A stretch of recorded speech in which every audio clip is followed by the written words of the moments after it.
Bonjour tout le monde, je vous propose aujourd'hui le test du Nothing Phone 3A qui vient tout juste de sortir début mars 2025. C'est une première pour moi, je n'ai jamais eu de Nothing Phone en main et du coup j'étais très curieux de le tester. Alors pas pour ses specs, mais surtout pour son design et ses petites fonctions atypiques. Pour son design, il suffit de voir son dos, difficile de faire plus original aujourd'hui. On verra aussi dans cette vidéo qu'il a de sérieux atouts en plus de son design très particulier.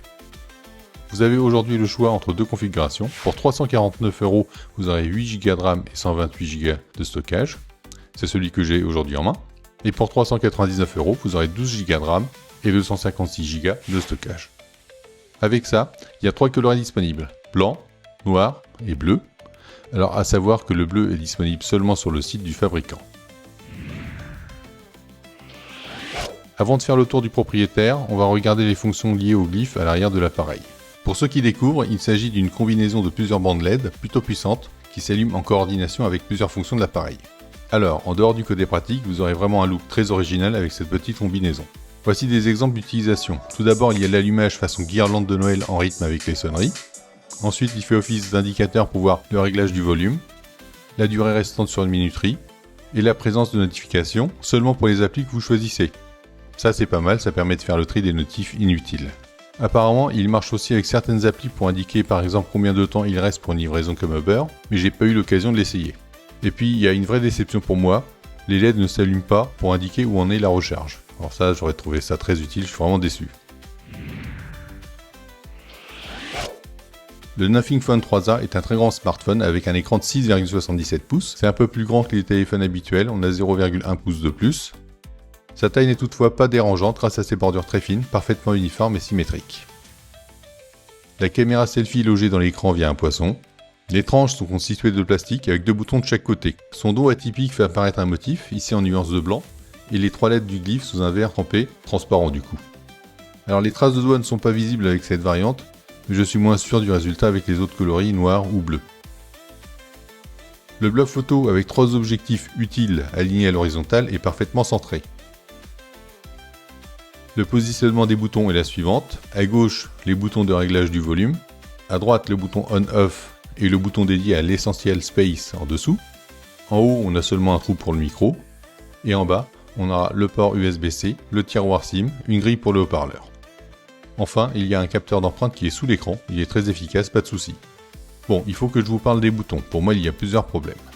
Tout d'abord, le plus gros souci est le bouton de l'essentiel space. Il est situé trop bas, il est sensible et s'actionne à chaque fois qu'on le met dans un support voiture par exemple. J'ai pas trouvé de solution si ce n'est coincer le téléphone plus haut dans le support de ma voiture.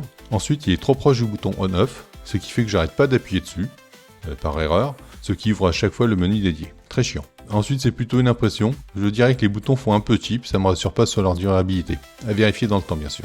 Enfin, ce boîtier a une certification IP64, ce qui le limite à une résistance à l'eau seulement en cas de projection.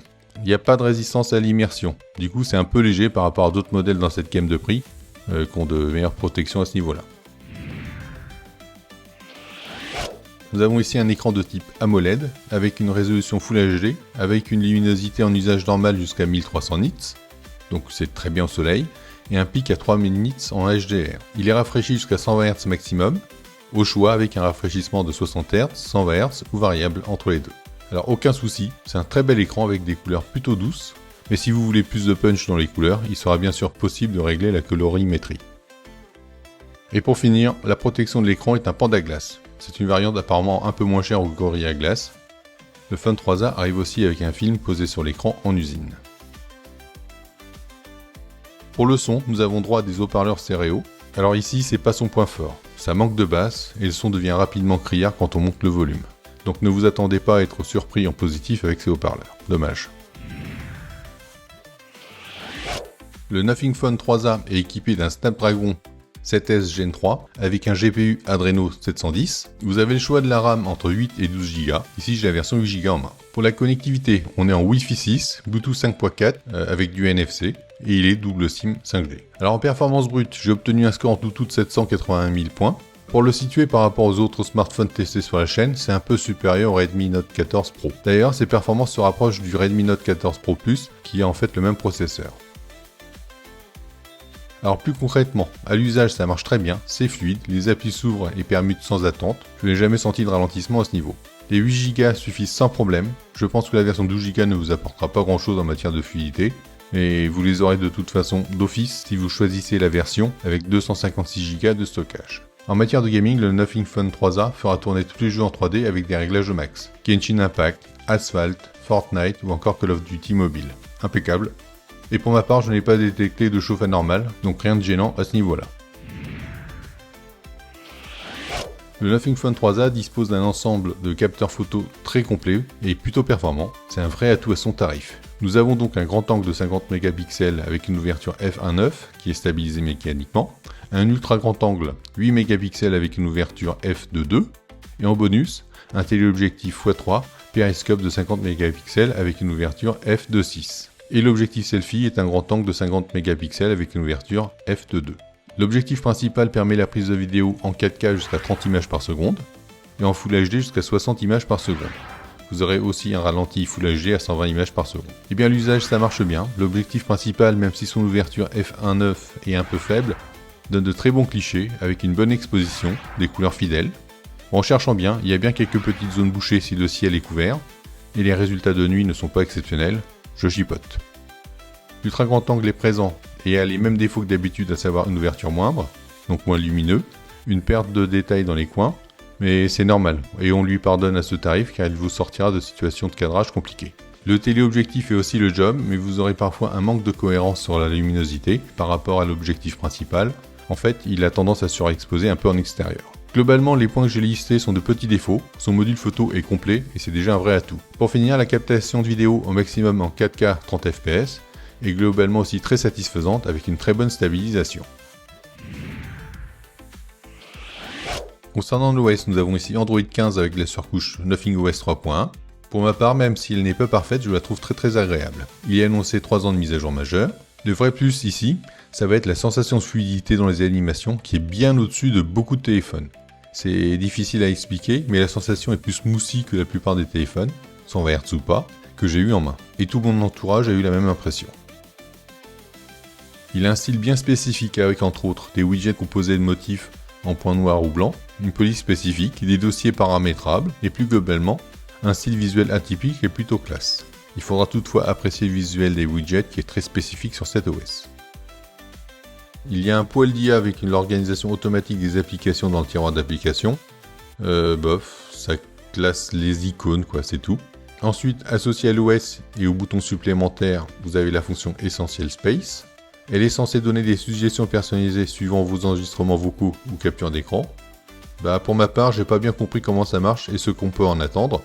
Ça se transforme en un fouillis d'infos, parfois pas pertinent du tout, à voir dans le temps peut-être. N'hésitez pas à me dire si vous avez trouvé l'intérêt de cette fonction. Sinon, faut pas s'inquiéter parce que l'IA Google Gemini est présente, avec entre autres la fonction entourée pour rechercher. Vous aurez une batterie d'une capacité de 5000 mAh, en usage modéré. Avec un peu de GPS et un peu de jeu, sans abuser, vous ne tiendrez pas beaucoup plus qu'une journée.